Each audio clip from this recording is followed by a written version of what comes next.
سەردانیکردنی گۆڕستان عیبادەتێکی گەورەیە، زیندووکردنەوەی سونەتێکی پێغەمبەری خوایە صلی الله عليه وسلم. بۆیە کاتێک کە سەردانی گۆڕستان دەکەی بە ئومێدی ئەجر و پاداش بەلای خوای پەروەردگار، دڵنیا بە خوای گەورە ئەجر و پاداشتی گەورەت ئەداتەوە کاتێک کە سەردانی گۆڕستان دەکەی، چونکە پێغەمبەری خوا صلی الله عليه وسلم دەفەرمێ ئەلا فەزوروها، ئێوە سەردانی گۆڕستان بکەن چونکە قبر و قیامەتتان بیر دەخاتەوە. بۆیە سەردانیکردنی گۆڕستان عیبادەتە.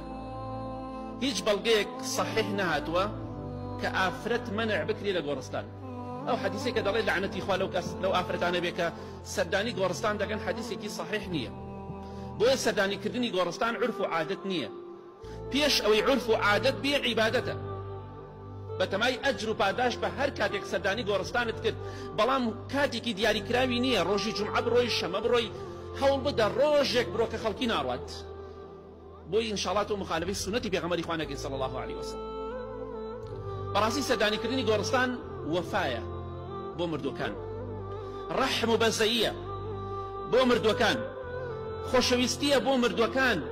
دەچیت بۆ لایەن سەردانیان دەکەی، هەروەکو چۆن زیندوەکان ئەگەر سەردانیان بکەی خۆشەویستیە، وەفایە، ڕەحمە، بەزەییە. سەردانیکردنی مردووەکانیش بە هەمان شێوە خوای گەورە لێیان خۆش بێ. بۆیە بە عیبادەتێکی گەورەی بزان لەبەر خاتری خوا بڕۆ.